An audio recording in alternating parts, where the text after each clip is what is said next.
Hi there, hope parents, grandparents, foster parents of children who are 11 and under. Three things here about our children's work on Sundays. I'd like to start off by sharing the vision of it and what we're looking to do and achieve, the sort of purpose of Sundays. Secondly, I want to share a bit about team. And thirdly, the possibility of a new group we're thinking about starting and exploring whether we can start on a Sunday morning. To begin on the vision, what are we looking to do on a Sunday? What are we looking to achieve through our gathering as church with children on a Sunday? You know, our dream, one of our four dreams, is to be a church that children love.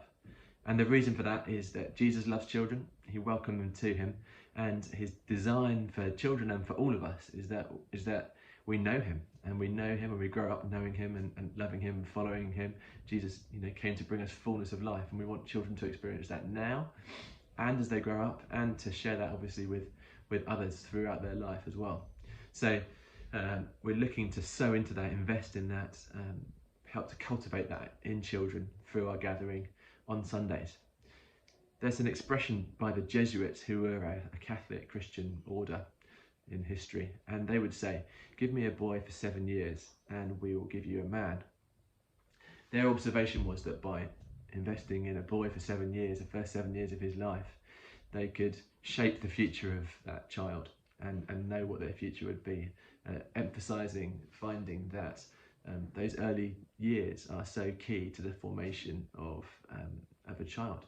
And so obviously, hopefully it goes without saying that we don't see Sundays as a sort of childcare setting where we put the children in a sort of safe zone whilst the adults get into the important business. We're not like that at all. We really want to invest in the children as precious treasures that are entrusted to us.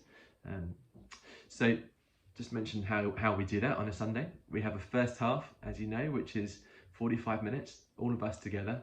And within that, we celebrate birthdays and have some time encouraging people who've had a birthday. Then we have a teaching slot where we share some teaching that's designed for children and for adults and for youth and for everyone. And then we have a time of worship. We're still looking to sharpen our worship times so that it's really engaging for children and young people as well. But it's a place that they can be in the presence of God, and they can witness their parents and others worshipping God and be part of that. And then the second half, we have these two zones for this age group. There's the Little Gems in the crypt, and then there's kids, which meets over at the school. Let me just outline a little bit what happens in each of those. So in Little Gems, which is age 2 to end of reception, we have quite a structured time which includes a bit of circle time, some free play, a snack, a little bit of a teaching moment within that circle time. And some encouragements for them to leave with. It's designed to be a familiar pattern and a familiar structure that's quite straightforward to run. And the teaching content of the first half might often be a bit over the heads of the young ones there, and they'll still glean bits from it, hopefully, and it's part of being in the environment is really helpful. But this is a space where they can have a bit more teaching input that is really aimed at their age and stage. And then if I mention kids, and I'll come back to what we're looking to do, so then the older group of kids, the meeting at the school, they'll have had the content in the first half, and the second half is more of a relational sort of space, largely. So there'll be sport and games and play, often outdoors whenever we can be outdoors. And then within that, there'll be a kind of a huddle moment when the children are brought together, normally for some consolidation of what's happened in the first half, and a bit of prayer, a bit of reflection, and a bit of encouragement of each other. So the setting is slightly different for each of the two groups, but we're really looking to achieve, I think, three things through those. One of them is we're wanting them to know about God, so to know the Bible stories, to know the Bible, know how to pray. So it's kind of knowing about. Second one is experiencing and actually knowing, having a relationship with God and facilitating that. And the third thing is having relationship and friendships with others in the church as well. That's so important for all ages, actually, that when we get together as church, that we know people and we have friends. So building these kind of cohorts is really important. So those are sort of structures of our two groups on a Sunday morning of Little Gems and Kids. They're slightly different structures, but really looking to build those same three things. My second point was on team. In a minute we'll come on to possibility of a new group, but as the third point. But the second one, team. So we find that often for these age groups, parents work really well as team. Once children get into the youth space, it's not always as easy for parents to be on team. It's not that they're not, and Charlie loves it when parents are up for being on team. He loves anyone who's wholehearted and passionate about being involved with youth. But certainly in these younger years, it works really well having, the children love being around their parents, and they're not embarrassed by their parents, as we slightly have to navigate more in the teenage years. Parents being with their children is great and works really well being on team. Again, we welcome others as well. I'll mention in a minute after about what being on team means and what it looks like.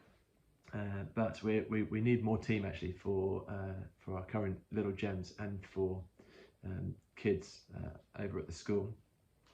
We're exploring whether we can staff team up to run a third group, because thinking of this age group, we've got a whole often our children group within Hope are changing quite a lot as we have different sort of cohorts and ages, and we have different booms at different times, and we've got a whole load coming into the Little Gems soon, and then there's a whole another wave of births happening at the beginning of 2023, which is wonderful. And so we're going to have more Little Gems in that younger age space, and so we're wondering if we could create a group that was for sort of 5, 6, but it could be flexible, and it could also be for some of the older ones who are in the kids age group, who would, rather than being physical outside, might enjoy something that's more artistic. And so the idea is, could we use the prayer centre space as a zone for that third group, which could be for the sort of older ones within Little Gems who are a bit young for kids, but it could also be for kids who would rather be having a sort of more reflective space around arty crafty stuff in the prayer centre. But to do each of these groups, we need to have 2 people at least on team each week. And we work on a 4-week, we do a 1 in 4 once a month rotation during term time. So we need to have 1 more team for our kids, they're older, we need 1 more team there, and we need more for the Little Gems as well, and we don't have any as yet for the middle group that could meet in the prayer centre. And looking at the people and so on, the demographic that we have, we might well have enough people within the church who could join these teams. We're conscious that whilst we encourage everyone to be on team once a month, that's a great starting point and pattern.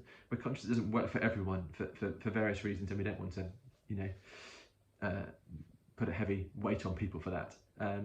So like to share with you that possibility of starting a third group, and would love to invite you to be on team if you're not already, and if you are, then thank you, that's brilliant.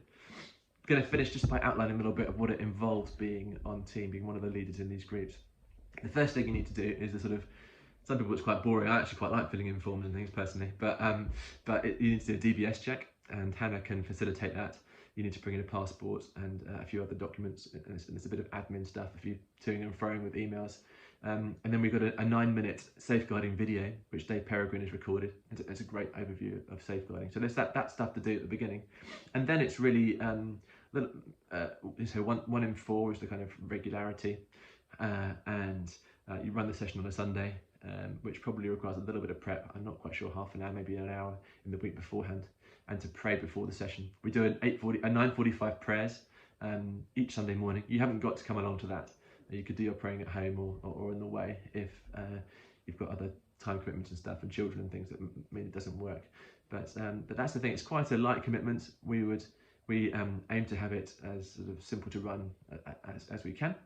But we'd love you to join us on team if you're not already, in investing in these children so that they can know God and love God and right now, right through the rest of their life. It's wonderful. We had a little thing I heard recently of the youth were reflecting on their time in Little Gems and how much they'd enjoyed that. And it was really cool hearing them reflect and remember their times. So thank you so much, and lots of love.